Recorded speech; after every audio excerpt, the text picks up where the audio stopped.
Hello, welcome to Gardener's World. I've got a tray of purple sprouting broccoli here, and although we're still in July and I won't begin to harvest these till April, even maybe early May, it is important to be planning ahead.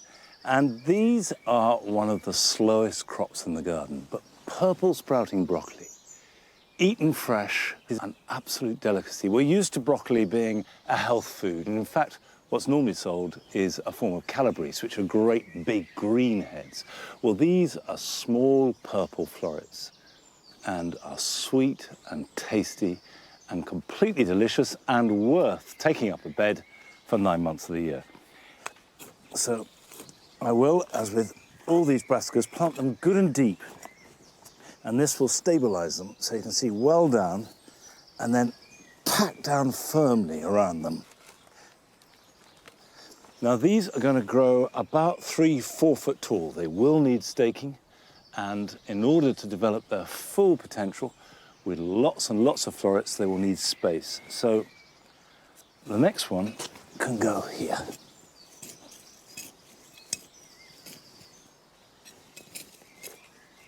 Now, the only disadvantage of brassicas in summer is that they attract the cabbage white butterfly, and there seem to be an awful lot of cabbage whites around this year. So I'm going to have to net these once I've planted them. Right, I'll get the rest of this bed in, and I should have enough plants left over to do another bed in the vegetable garden.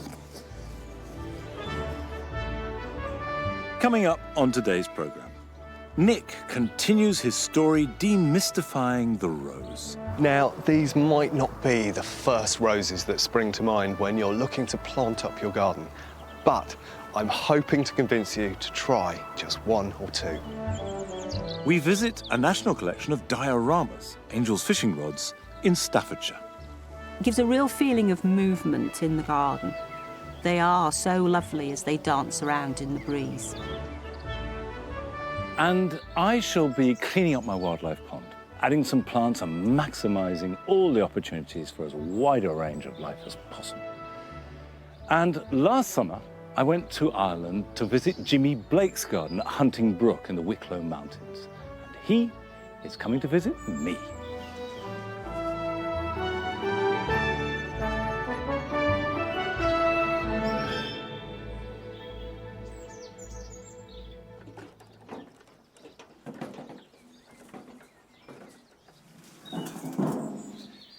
In some respects, the writing garden has become the victim of its own success, and that's certainly true of a small group of plants.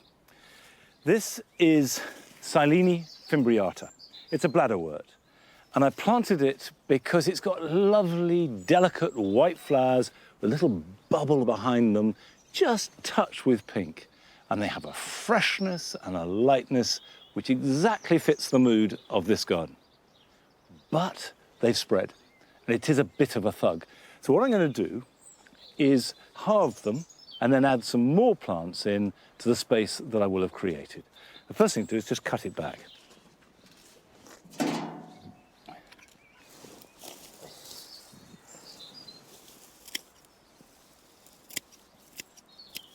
As we start to think about going into August, it's not a bad time to be moving plants, to be adding plants into the border, because you can see what it looks like in high summer.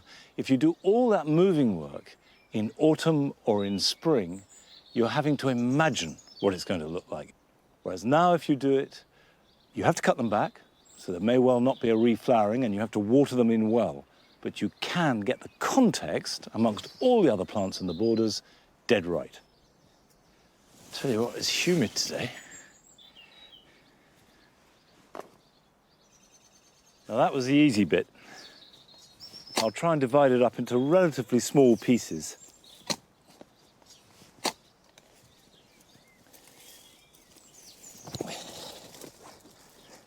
You can see that coming out of the roots is fresh growth. And this is what happened. These roots, which are really tough and strong, they grow laterally, and then they throw up a mass of new shoots. And it spreads very fast indeed. And nothing else can grow in amongst it. But that's a nice clump.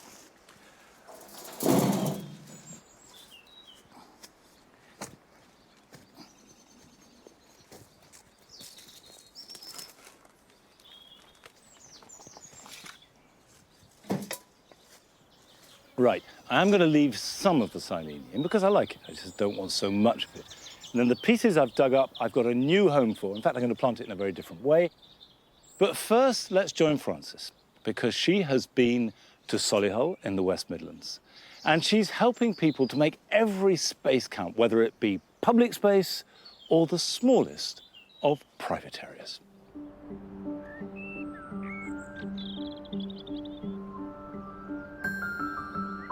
This is my first visit to the Chelmsley Wood estate, to meet a woman who's made a real change here by bringing together her community to green up the space.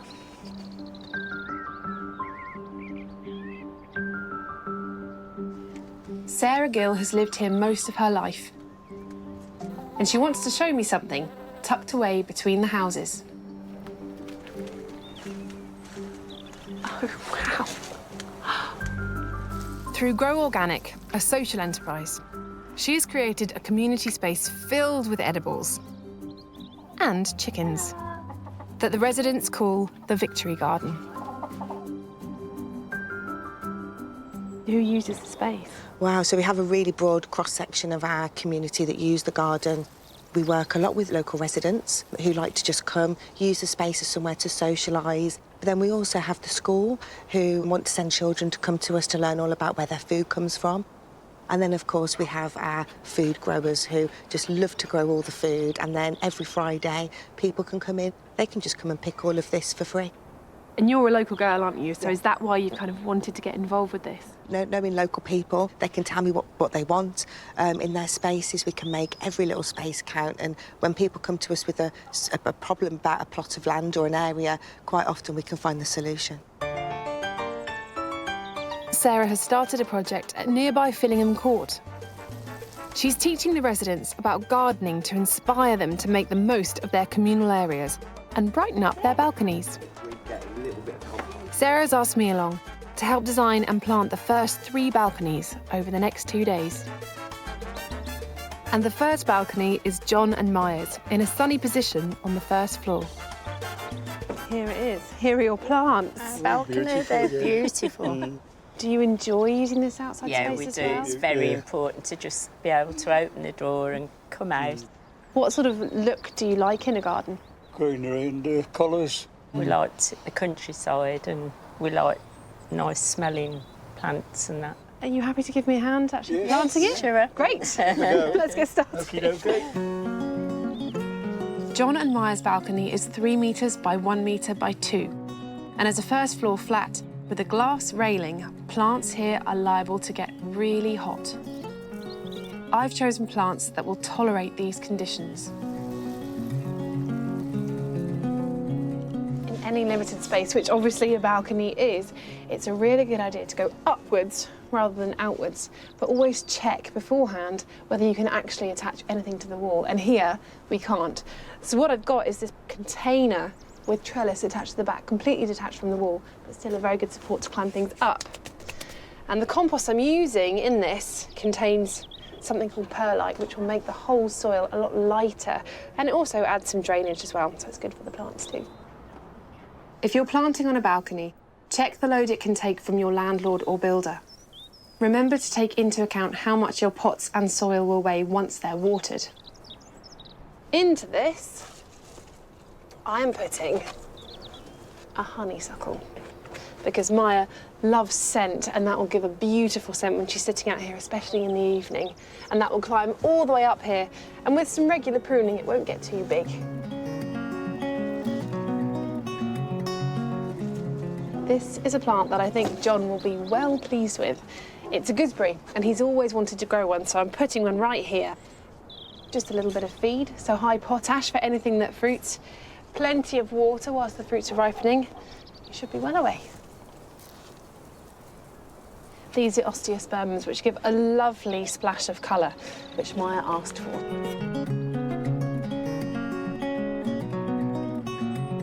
But one thing that can cope with very little root space are strawberries. So I can just imagine John and Maya coming out here of an evening, plucking a strawberry as they go by and having a nice sit down, taking in the view. Quite jealous, really. Another nifty trick for getting some height is this. It's a steel rod in a pot with some wood on the bottom of it to stop it from coming up. And then you just get these pots, any old terracotta ones you can buy in a garden centre. And then a small one to finish. There. Fill it with soil, add a lot of plants, and there it is. I've used alpines which will thrive in this hot and dry position. But you could also try tumbling Mediterranean herbs instead. There we go, one tippy pot. I hope John and Maya like it. Oh, look at that. It's Looks lovely. great, isn't it? It's That unusual. is gorgeous. Absolutely gorgeous. Can't believe it. Transformation. Really nice. I heard that you like gooseberries. Yeah. Well, you've got your own now. Oh, gooseberry bush. One there as well. There's only one this year, Yeah. but maybe next year Next you'll year have there'll be some. more. Yeah, hope so. Life don't get much better than this, does it?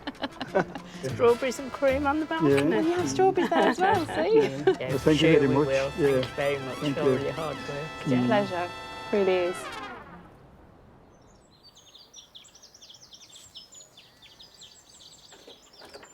I'm sure they've been around for ages, but I've never seen those tippy pots. I think they're really good. Anyway, we will be rejoining Frances later on as she tackles a couple more balconies with very, very different themes. Now, we've made a new theme here in this little strip of grass because for 25 years this was mown as a kind of halfway between a path and lawn. So what we've done this year is let it grow uncut, save for a strip down the middle. As well as the grass, I've been planting into it. We've added snowdrops, we've added alchemilla mollis, some ragged robin, and now I want to add the silene. I'll break it up and just add small clumps along both sides. And the thinking is that the silene will be held in check by the grass, because grass tends to dominate wherever it grows. Now, the first experiment will be to see how hard the ground is, because, of course, I haven't watered here at all. Oh, not too bad. I'm just going to take a piece of turf out and then make a hole.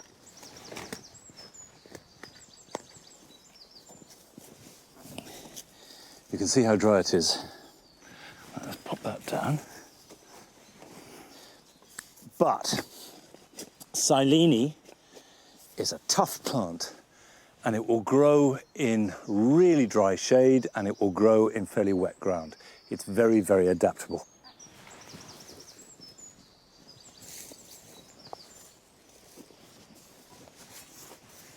Now, I'll just take this right back so that when I mow it, I won't cause any damage. And if you're planting at this time of year, you're not going to expect any flowering. All we want to happen is now the soil is nice and warm. Hopefully we'll get some rain, and in any case I'll water these in. The roots will get established so that by next spring you've got nice strong plants that will perform well.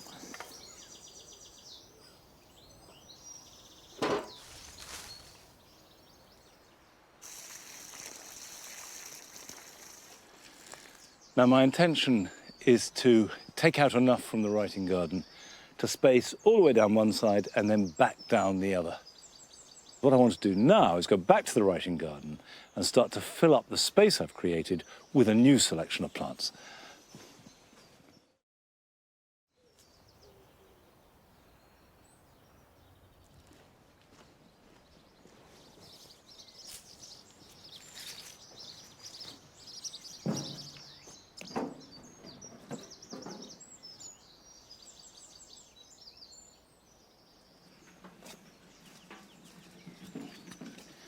It's always exciting to add new plants to any part of the garden.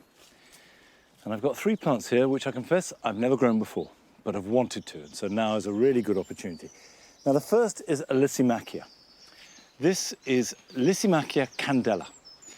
And unlike most Lysimachias, which can be pretty invasive, this one is not too bad. This one will form a clump, but won't spread. I'm going to put 3 plants where I took out the silene. But before I do it, I am going to beef it up with a little bit of compost, because This, like all Lysimachias, likes plenty of moisture, but it also likes good drainage. And adding organic matter to a soil is the best way of ensuring both good drainage and water retention. It can form that seemingly contradictory act quite happily. This is garden compost.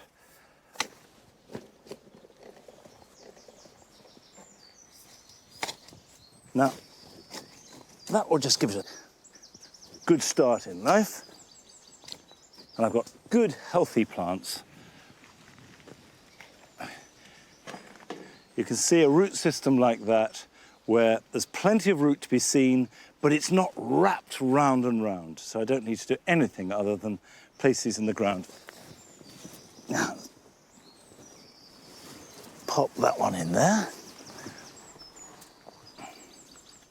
As well as the white flowers that go from midsummer into early autumn, the foliage will start to turn red.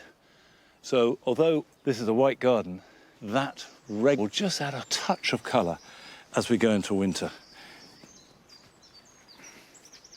In this kind of situation, you have a choice to make whether you plant as a clump, and essentially you're planting 3 plants as one. This will make one indivisible clump, or whether you space them. If you are going to make a clump, it tends to be easier to do it with odd numbers than even. But I'm going to put another clump behind it, which will rise up. And this is a plant called Liatris. This is Liatris spicata album. It's a sort of bottle brush flower. And if I group the 3 together in the space I've created behind this, this will grow up about 4 or 5 foot tall. And so we'll have these spires that will curve and have these individual florets, and then the bottle brush behind it. So let's dig that out a bit. Now what both Lysimachia and the Liatris like is sunshine. Now both are really good for butterflies and bees. They give these late summer flowers just when they need the nectar most. So as well as looking good, fantastic for wildlife. I've got a third plant here, which is Physostygia. This variety is called Miss Manners, and it's got that name because it has exceptionally good manners and doesn't spread out where it's not wanted. It's fairly self-contained. Now, to make Miss Manners happy, what you need is sun, moisture, and good drainage.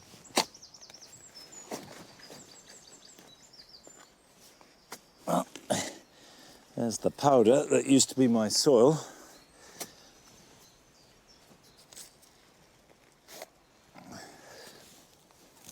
That goes there. I think that will be good.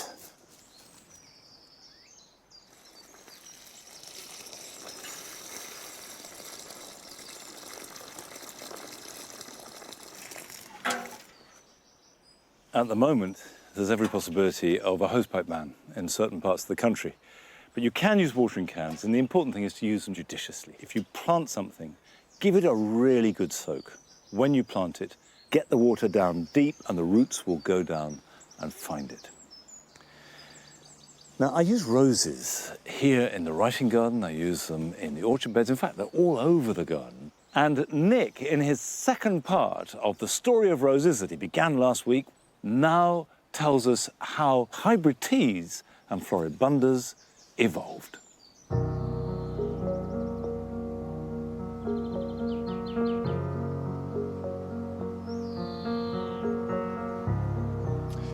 You'll remember last time I was looking at old roses, which are renowned for their beautiful flower and their intoxicating scent.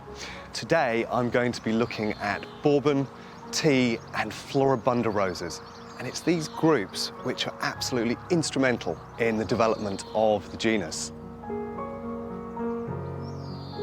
These might not be the first roses that spring to mind when you're looking to plant up your garden, but I'm hoping to convince you to try just 1 or 2.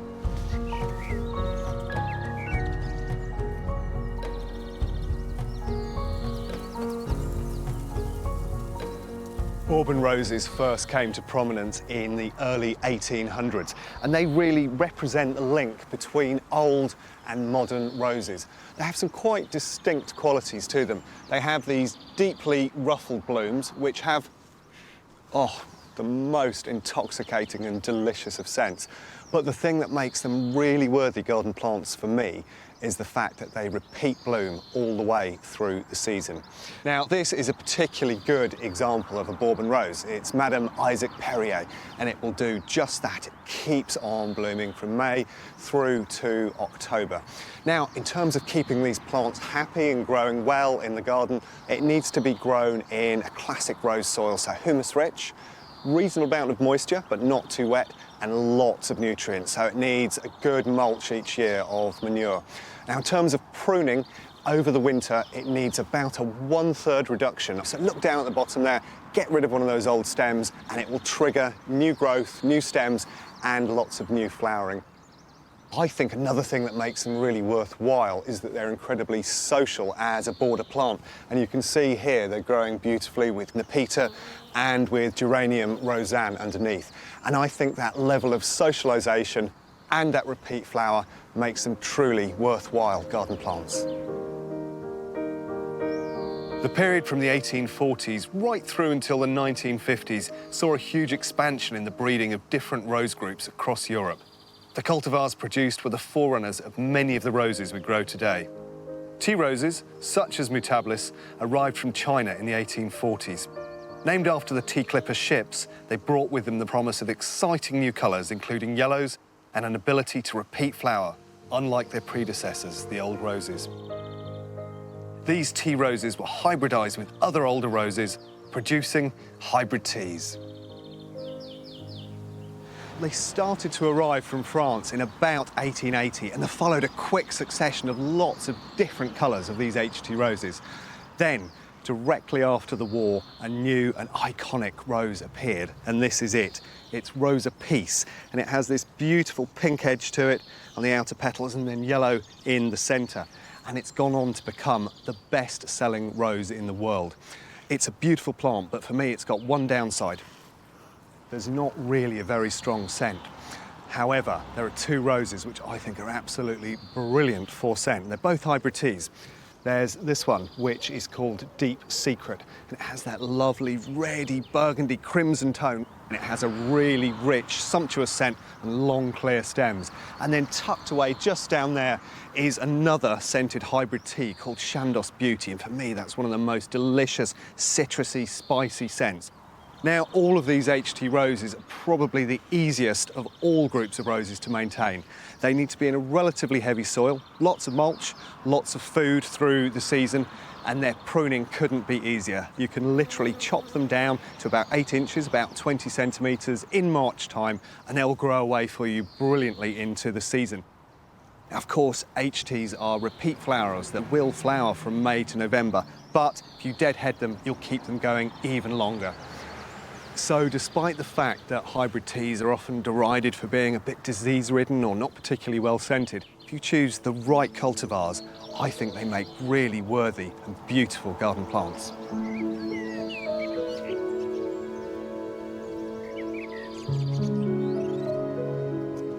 These are Floribunda roses, and their name comes from the botanical Latin, which literally means multi-flowered. And these guys certainly are. Now, they first started to arrive in about 1900, and they are the result of crossing two different, very useful parents. One is the polyantha rose, which has masses of blooms in the clusters at the end of its stems, and the other is the hybrid tea, which repeats all the way through the season. And so the great thing about Floribunda roses is they have the quality of both of those parents. This is arguably the most iconic of the lot, and this is Iceberg. It's got that really clean, pure white tone to it. It has clusters of flowers right on the end of the stems, and it goes on for at least 6 months in the garden. But I think the rose that gets me most excited in the Floribunda group has to be this, and this is Burgundy Ice. And I don't think there are many other flowers that have quite this tone. It's that beautiful, suffused burgundy with a pale back to the petal, which really makes the whole thing pop. Now, in terms of maintaining these roses, they're very similar to hybrid teas. They want a good, rich soil, good moisture, and they can be pruned in a very similar way.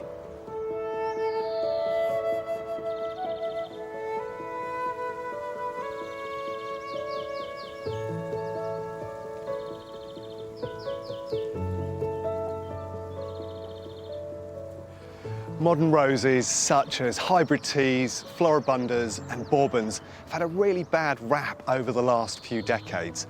But because of their ability to repeat flower, their incredible range of colours, the fact that some of them are brilliantly scented, and that you can mix them into other borders, I think they are absolutely due a revival.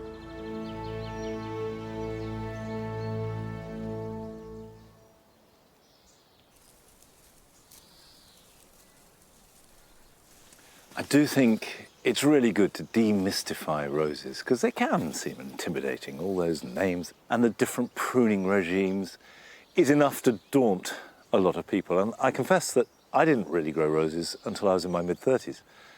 I was put off by them. Then, when I started to grow them, I realised two things.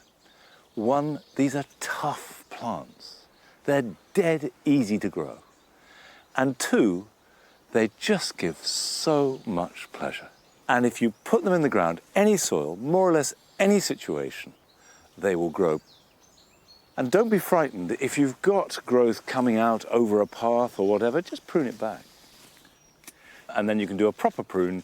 And if in doubt, October is never a bad time to prune roses. And some of these will reflower, but quite a few of the older roses just give you 3 or 4 weeks of glory in June and early July. And that is more than enough for me. Now, still to come, Francis returns to Solihull and helps redesign 2 more balconies in contrasting ways. But first, we're off to Staffordshire to visit Ruth Plant, who has one of the national collections of dioramas.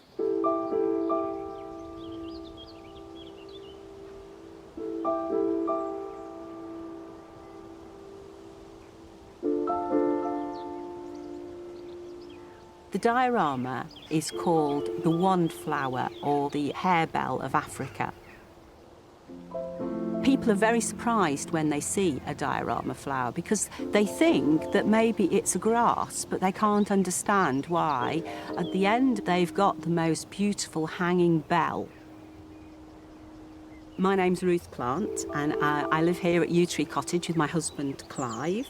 We have a cottage garden which has vegetables at one end and a flower garden at the other end. Our name is Plant, and we are both really plantaholics. Dioramas are part of the iris family, but they're a corm. They're closely allied to crocosmia. The diorama season here starts towards the end of May, and they all do have their flowering times, and you can almost set your clock by them, so they have an order, so I know when each one is going to flower. The individual flowers don't last very long, especially when the bees get at them. The bees do love to pollinate them. They can go over the individual little bells just in a day, but because they come out in a spray, you might have a plant that might be in flower for a week, maybe 2 weeks, depends on the heat. After the dioramas have flowered, they're still actually very beautiful. They have these lovely little bracts, which are like little pieces of paper. They blow around in the merest hint of wind, arching, nodding little heads. It gives a real feeling of movement in the garden. They are so lovely as they dance around in the breeze. People think because they come from Africa that they like to be dry, and actually that's not the case. They grow in areas where there is summer rainfall. They quite often grow in marshy meadows. What they do in the wild is they put their roots down long and deep, right down beneath rocks, and so they get a good water supply. So they like plenty of water, but they like to have it drained away so they don't sit with wet feet. But if they're in too dry an area, they won't flower. And if you put them in a mixed border, it's too much competition from other plants. So the reason that I grow our Dierama in gravel beds is the gravel stops the competition. It aids the good drainage, helps keep them moist at the roots, but underneath that gravel is good retentive soil, and that's when they'll grow well. So once the first Dieramas were planted in the gravel bed and really started to get going, then of course it was really open season for me to buy more. And then I got interested in the whole Dierama species, and I started to realise that there were far more available than you actually see in the average garden or nursery. And I reached the point where I thought, well, actually, I've got enough here to consider talking to Plant Heritage about whether there was enough there to be a collection site so that other people could come and see them. In terms of numbers, we have around about 100 species and maybe 23 cultivars. Life would be very dull without the excitement of growing the plants. And when they flower, it's the pinnacle of achievement, and I've got the most beautiful result. This is Dierama Sarastro, and isn't she beautiful? She's one of my favourites, and as you might be able to see, one of the favourite of the bees as well today. She's got the most beautiful burgundy plum flowers that hang down so gracefully. As you can see, she's quite tall. She's as tall as I am, so you can look her right in the eye. She's also got very nice papery brown bracts, which you can see just above the flower there, and they really add, I think, to the contrast and the gracefulness of this beautiful Dierama. This is Dierama argurium, so this is one of the National Collection reference plants. This is white with a lime sort of green blush that's showing through the base of the flower, and inside it's got little tiny eyes right at the centre of the plant. It doesn't flower for very long, but it's an unusual colour break and you won't see it very often. This Dierama only grows to about 2 foot, so it's a smaller Dierama, and that's the height it would reach in the wild. This is a Dierama Westminster Chime seedlings. So what's happened is the parent plant, which is just behind me, I've not taken the seeds off quickly enough, and some have managed to broadcast across the area. And where they've lodged in the cracks of the paving stones, they've germinated and have grown and are really happy. So it's a good example of where they will grow. They're getting a deep root run underneath the paving slabs that's cool, and there's no competition from plants around it, so it's getting all the water that's in the particular area. It's very tall and it has a pink flower, and it's a pulcherrimum type. Pulcherrimum means beautiful, and it's very, very classic bell shape. The petals don't turn up at all. And it has these rather nice white translucent papery bracts as well, which I think really set off the bell. A very lovely plant. Everybody should have a Dierama in the garden. They are the most fantastic plant. There's nothing like the joy when you can see that finally your Dierama has come into flower. Such a pleasure.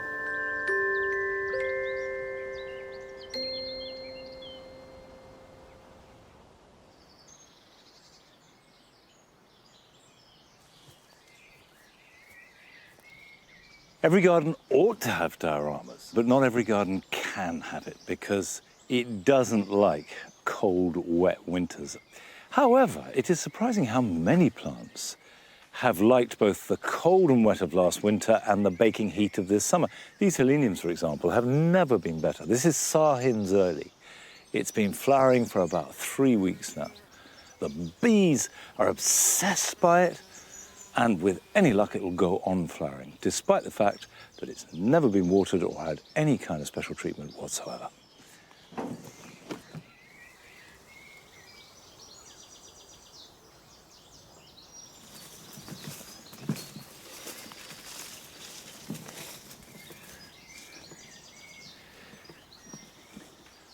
This is the wildlife garden, which I made a couple of years ago to really maximise the opportunities for wildlife of all kinds, as well as keeping it a garden.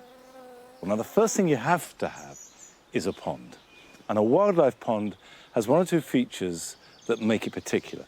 The first is that it has a beach for at least a quarter, if not a third of its area. And by beach, I just mean a shallow entry. So this has got pebbles here, the water's very shallow, and then gradually gets deeper, but still quite shallow right in there. And that means that any visiting hedgehogs or other small mammals, or even birds and frogs, can easily get in and, importantly, get out.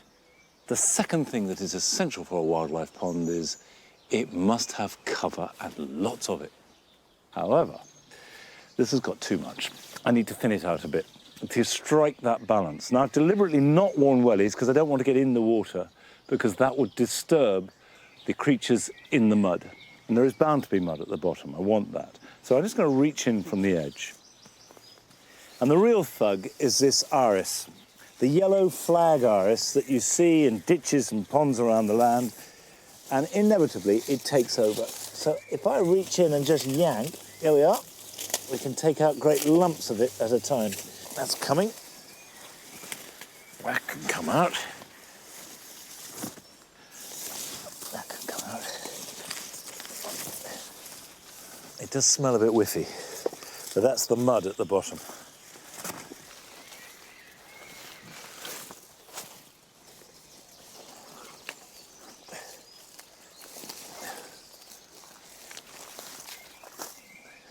This will, of course, grow back. So this time next year, there will be as much again. So I'm just thinning it. And what I'm going to do is turn these round so that they're on the beach. So any little creatures that are in the roots there have a chance to go back into the water. And I will leave these for a day or two, just to ensure that I'm not depriving them of house and home. Other than topping it up with water in spring, this is the first bit of sort of gardening work I've had to do on this pond this year, and it's providing a really important resource for every kind of creature in this garden. But the wildlife garden isn't just about water. We've got trees with berries and flowers. We've got undercover for birds, but we have got a few bare patches. So I've bought 3 Verbena bonariensis, which are brilliant for butterflies and bees in late summer and early autumn, and I'm going to plant those. Now, importantly, this is facing absolutely south, maximum sunshine. A nice high hedge behind it. Hedge is brilliant for birds and also protecting them from cold and strong winds. And so we have a little microclimate.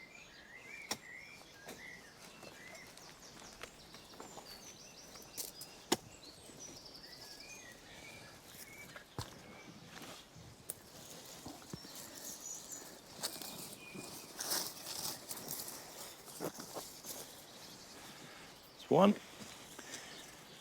And if things go well, this can grow in our soil 5-6 foot tall by the end of summer. I think the biggest change that's happened in recent years with our approach to wildlife and gardens is that we now value and respect insects so much more than we used to. And I think all of us realize that if we make our garden good for insects, then the garden is going to be good for us and, in the bigger scheme of things, good for all life. And you can make a wildlife garden in the smallest of spaces. Now, talking of very small gardens, Francis returns to Solihull to make 2 more truly tiny gardens on 2 more balconies. I'm helping community leader Sarah Gill inspire the residents of Fillingham Court to plant up some of their communal areas and balconies. Now it's Carol's turn. She lives on the ground floor. So do you garden a lot, Carol? I used to, but at the moment, because I'm not mobile, I've really missed being able to get out onto the balcony. So just to sit here and look out at the wonderful plants, the flowers, that's my ideal. I can see that you're a woman with a strong design aesthetic and, you know, the way your house is so beautifully decorated. I do like something a little bit different. I love the shabby chic feeling, the French feeling. So we can make that whole scene like a sort of picture that you can see from in here, which will be a really nice challenge. It will, to bring the inside to the outside. Sort of That a would be- romantic Yes, feel. I'm a romantic at heart. Is there anyone here that could give me a hand? Yes, my other half, wherever he is. And I can just sit and watch what's going on and I'll enjoy every moment of it.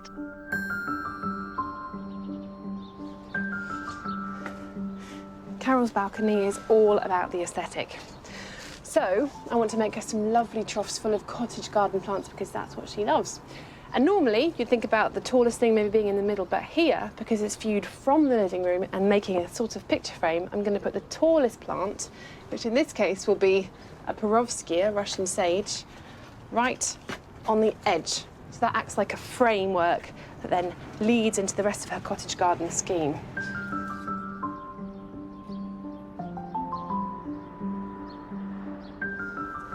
Carol's house is full of roses because it's her favourite plant, so I thought, bring it out here. This is a lovely rose. It's called Ernest H. Morse, and it's got a beautiful deep mauve flower.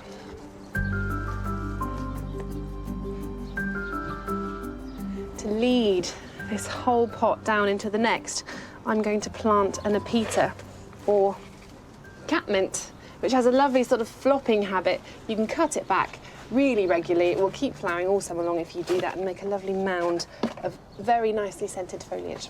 So it's a lovely plant in general, but I think just here it sweeps beautifully into the whole rest of the balcony.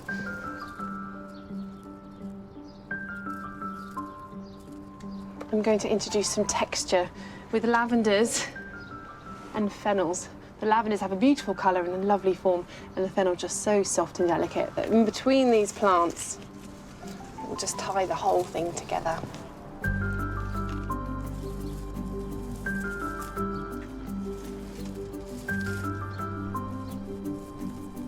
I'm adding cosmos and campanula to give some punches of colour and soften the edges.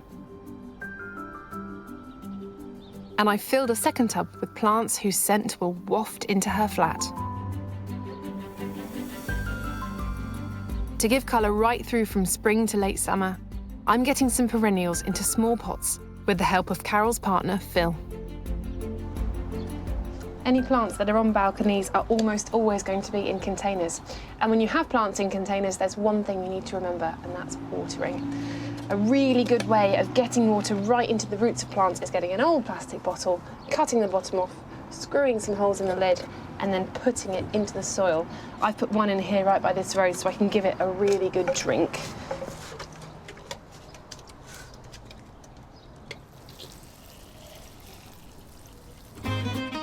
And now, for the finishing touches that will give Carol the look she's after. So Carol, what do you think? Absolutely beautiful, absolutely fantastic. And I love the way you've made a feature of the bird cage. Well, you know, I saw it and I thought it was crying out for it. This time next year, it would be really established out here. It would be absolutely beautiful. I love everything you've done. Now onto the last balcony. Jack and Joan have already put some cheerful pots on their balcony, but they want more lush planting around them without taking up runaround space for their dog, Dottie. Joan and Jack are real plants people, so I want to give them some really interesting, different plants and things that require maybe a little more maintenance. What I'm putting together here is a living wall. Now, Sarah's team have made this wooden structure, which they've lined with plastic and filled the whole thing with compost and soil from the top. So it's full, and these pockets will contain some lovely plants. So we've got some annuals here, but the nice thing about that is it gives a real chance for some colour, some lush foliage, and some slightly tropical feels. I've already started this, and you can see the sort of pattern I'm going to create as it goes up. So I've got some dahlias here, red ones, and these lovely pennisetum, which have a beautiful red colour. As well as that, there's some coleus with very, very big, generous, colourful foliage. And when the whole thing is complete, it should look absolutely stunning.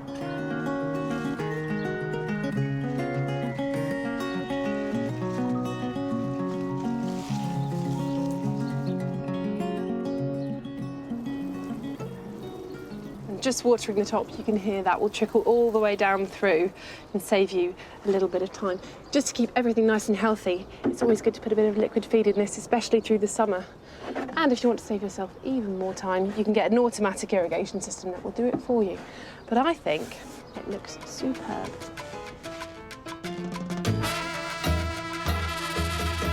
With permission, you could try and borrow some communal space to give you extra planting areas. We're putting in a narrow bed just outside Jack and Joan's flat, so they can see the flowers through the glass. The residents have joined Sarah and I to fill it with a splash of tropical colour. Do you like it? It's absolutely lovely. Very gorgeous, very gorgeous. It's all right, their work is done. Yeah. And from Joan's emotional reaction, I think we've got her balcony transformation spot on.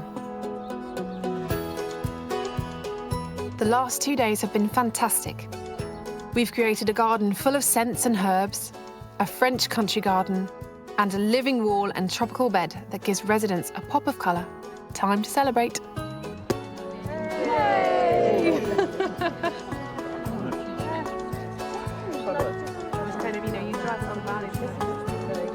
You've been inspired to have your balcony done too. I have, yes. I'd like it done. Sarah's working hard with this community to inspire more people to join in with planting up their balconies and to lend a hand to help transform their neighbourhood into a beautiful, greener space for everyone to enjoy.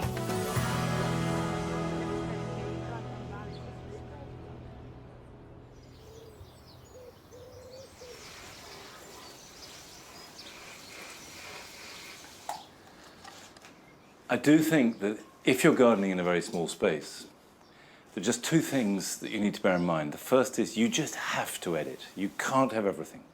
So you need to work out the theme that you want, just as Francis showed, and stick to it. And the second thing is go up.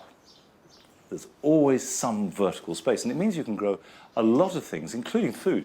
For example, these cucumbers, which I only planted out 3 weeks ago or so, are really growing well. They grow up in pots. You could grow these on a balcony, and these are flowering well and starting to produce small fruits. And at this time of year, it is important that as well as watering regularly, particularly in the sort of weather we've been having, to feed. Fruiting plants are really boosted by the right feed at the right time. So if you take chilies and peppers, they, like an early start, you sow them January or February, and then feed them a nitrogen feed to get nice big plants. And the bigger the plant, the more fruits you'll have. But as soon as the first fruits form, then you need to change the feed so that it's high in potash. And what I give these is about twice a week, a liquid seaweed feed.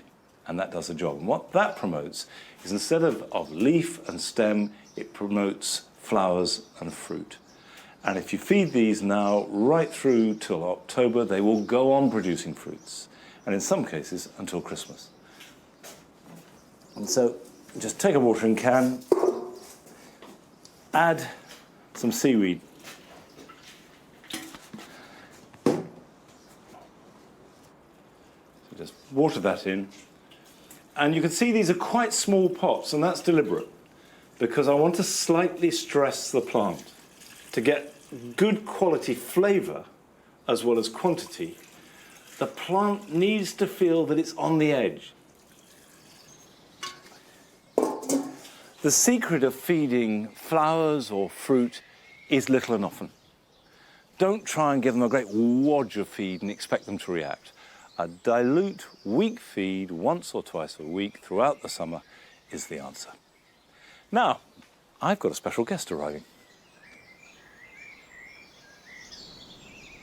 Last year, I went to Ireland to visit Jimmy Blake's garden, Huntingbrook, near Wicklow.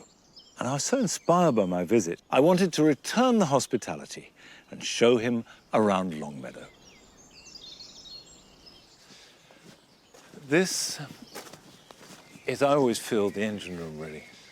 This is where all the action happens. There's a potting shed there and the propagation greenhouse. These are great, aren't they? I never quite know with onions how much they will go, how far to take them. I would definitely have them in richer soil. Really? Like I have them in the ground. I always tell people to get them out of pots for the summer, get them into the ground. They love to be in soil for the summer. And then if you wanted to propagate it, it's quite fun. Just to cut off a cutting like that and put it in a jar, jar of air, and just leave it in the air, and then the roots start forming. Just without any growing medium at all? Nothing. No water. And then the roots will form very quickly, actually, and pot it up. Cold frames, standing out beds, nothing terribly exciting at the moment at this stage. This is a new herb garden. It's been made from scratch in the last year or so. The soil here is really poor because it was an old yard, and which is why I've put in thyme and sage and rosemary, but the fennel likes it. That fennel's amazing, isn't it? Fennel has always loved this garden, and we've always loved fennel. And when it's like that, to my mind, you can't better that. Isn't it? It's like a bit of sculpture, isn't it? Look at those stems. I know. I don't cut it back at all because I love the seed. What about the valerian? Would you cut that back? I mean, if you didn't want it to seed everywhere, you'd cut it back. But what I like about this garden is that looseness in the middle of all the structure. Like, it's wild with structure. Well, that's exactly the plan. So thank you. That's exactly sort of ordered chaos.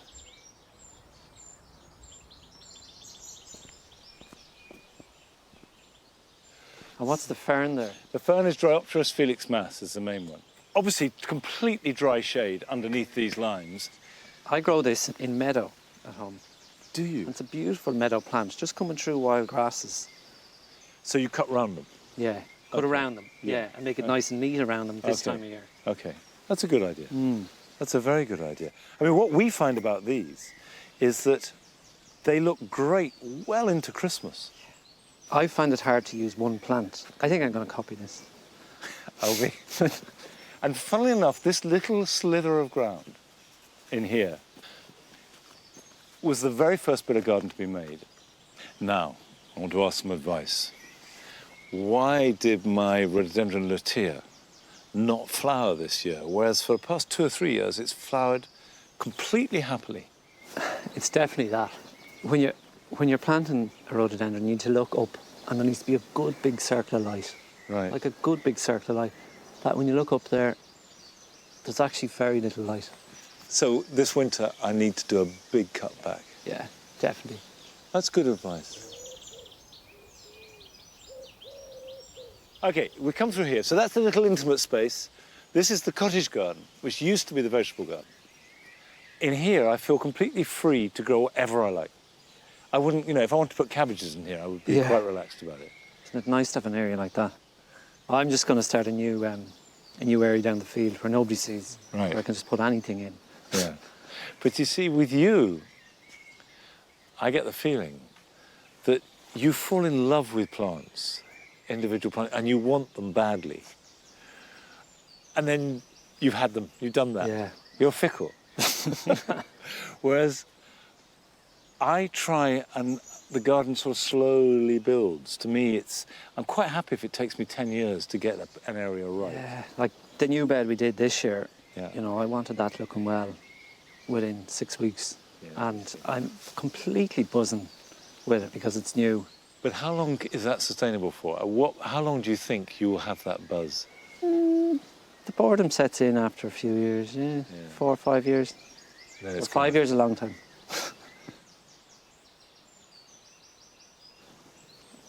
Now, if we come through here, this is a happy accident. Oh, which I really like. Love that. Love it. It's amazing. It's fun, isn't it? It's good fun, and it's never looked like that before. Oh, I'd love to do that. You could do that. Mind you, I'd love to do what you do. Okay, completely different thing now. We have grass borders on our right. Wow. And the jewel garden on our left. I was toying with making this yew hedge go right up. And in fact, last year it was up here. And now I've taken it down. I think you have enough high hedges.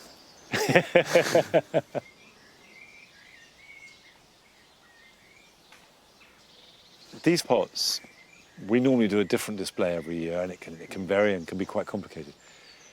This year I just thought, let's bung some cannas in. Yeah, they look good. You know, I mean, I had the plants. It's strong enough, isn't it? Yeah, I don't think they need anything else. No. I find cannas difficult at home, difficult to get into flower.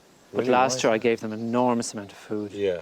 And they grew huge and they flowered really well. Yeah. So I think I wasn't feeding them enough. They're hungry They plants are hungry and plants. thirsty. Yeah, they are. I mean, what we do is the potting compost is at least a third garden compost.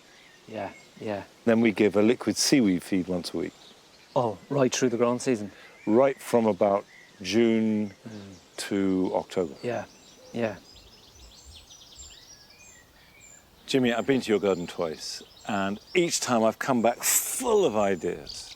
Is there anything you picked up from this visit that you might take home? I think it's definitely the structure. I suppose the looseness of the structure here. You know, look at all these plants. You're letting them seed around through the box hedges. I think it just really works. I've loved it. Thank you. Thanks very much. It's always great to talk about gardens, but there are jobs that need doing. And here are yours for the weekend.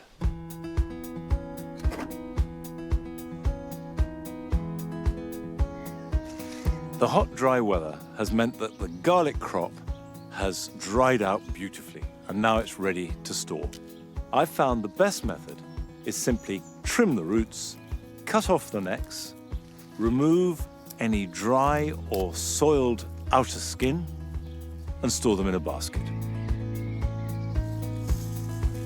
The prolonged hot, dry weather means that all our gardens have an unusual amount of dead or dried up leaves.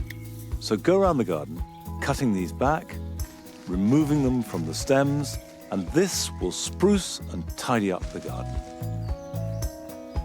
My own tomatoes are a little behind this year, but many people are finding that theirs are starting to ripen, and this is the moment to remove the lower leaves. Cut them back at least to the bottom truss, and this will improve ripening and also airflow, which will reduce the risk of blight.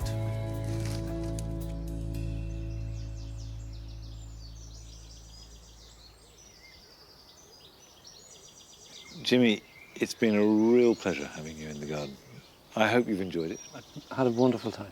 Looking forward to coming back maybe in spring. Yep, it's a date. Yeah, definitely. And you even brought us a little bit of rain. Tiny bit of rain. Yeah. Stay longer Won't and you do can have much. some more. All right. I'm afraid we're not staying any longer because that's it for today. But I'll see you back here at Longmeadow next time. Till then, bye-bye.